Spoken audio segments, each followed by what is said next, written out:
Hello guys, मैं खाटू श्याम की बेटी आज आप लोगों को हाथ जोड़कर प्रणाम करती हूँ। आज मैं आप लोगों को खाटू श्याम की कथा सुनाने जा रही हूँ। कैसे वो तीन बांधारी बने, कैसे वो शीश के दानी बने, कैसे वो बारबरिक से खाटू रूप के नाम से जाने गए। आज ये मैं सभी कथाएं मैं आप लोगों को अपने मुँह जुबानी आप लोगों से सुनाना चाहती हूँ। आज ये खाटू श्याम जी की सेवा मेरे कर्म में आई है, मेरे नाम आई है, तो आज मैं आप लोगों को ये अच्छे से सुनाऊँगी। आप लोगों से ज़्यादा टाइम वेस्ट ना करते हुए मैं आप लोगों को ये कथा सुनाना चाहती हूँ। मगर इससे पहले कि आप मेरे चैनल पर नए हैं तो इस चैनल को सब्सक्राइब करें, लाइक करें, ज्वाइन करें और शेयर भी करें। और आपको ये वीडियो, ये बातें अच्छी लगे तो हर जय श्री श्याम लिख के कमेंट में ज़रूर अपने विचार प्रकट करें। तो ज़्यादा समय ना लेते हुए मैं आप लोगों को खाटू श्याम जी की कथा सुनाने चली हूँ। खाटू श्याम जी कहे जाने वाले भगवान यानी बारबरिक को कौन नहीं जानता। हर कोई बारबरिक को खाटू श्याम जी के नाम से जानते हैं। आपने यह तक हमारी वीडियो लाइक नहीं किया है तो प्लीज़ इस वीडियो को लाइक ज़रूर करें, हमारे चैनल को सब्सक्राइब करें। तो शुरू करते हैं। एक बार जब लक्ष्य ग्रह की घटना के बाद पांडव वन भटक रहे थे, उस समय उनकी मुलाकात हदिम्बा नामक राक्षसनी से होती है।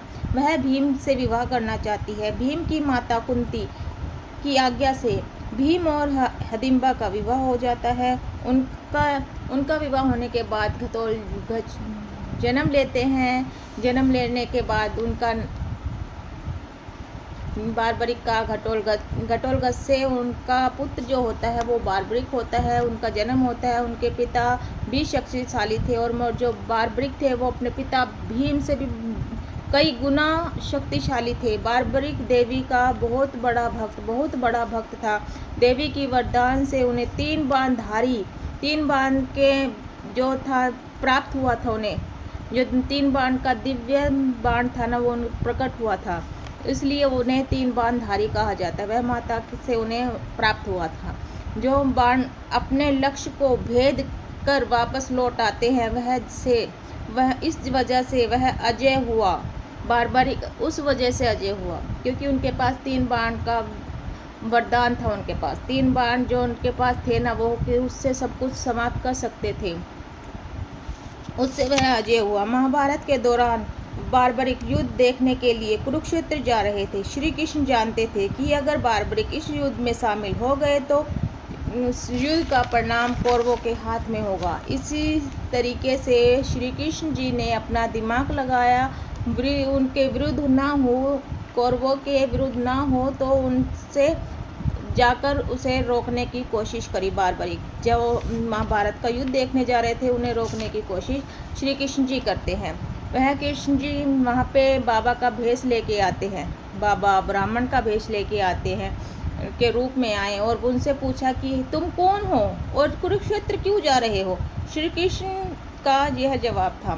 श्री कृष्ण ने देते हुए जवाब से पूछा। बारबरिक ने कहा कि मैं एक दानी योद्धा हूँ, कि मैं दान करने वाला योद्धा हूँ और एक बाण से मैं महाभारत का युद्ध निर्णय कर सकता हूँ। श्री कृष्ण ने उनकी परीक्षा लेनी चाहिए तो उन्होंने एक बाण से पीपल के पेड़ के सारे पत्ते छेद हो गए, लेकिन एक पत्ता छेद नहीं हुआ। उनका वो परीक्षा ले रहे थे श्री कृष्ण के वो बाण कैसा है, और एक पत्ता अपने पैर के नीचे छुपा लिया।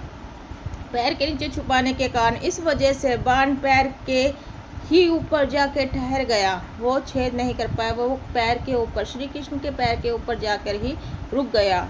कृष्ण जी समझ गए थे कि अगर यह युद्ध में शामिल हुआ तो परिणाम पांडवों के विरुद्ध होगा।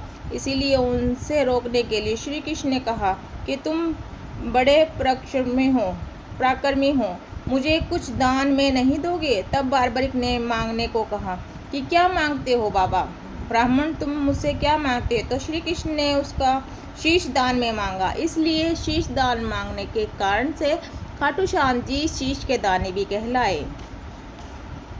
मांगा तो वह तब बारबरिक समझ गया कि यह कोई बाबा नहीं है, ये कोई चमत्कारी है। तो फिर श्री कृष्ण ने बताया कि मैं श्री कृष्ण हूँ और मैं आपसे शीश का दान मांगता हूँ। शीश के दान मांगने के कारण खाटू श्याम बाबा शीश के दानी कहलाए, और माता के जो दया दृष्टि थी उन्हें जो 3 बाण का मिला हुआ था उससे वह 3 बाणधारी कहलाए। तो सभी बोले जय श्री श्याम की जय हो, जय मेरे 3 बाणधारी की जय हो। और प्लीज़ आप लोगों को यह मेरी वीडियो समझ आई हो तो प्लीज़ आप लोग लाइक करिएगा, सब्सक्राइब कीजिएगा और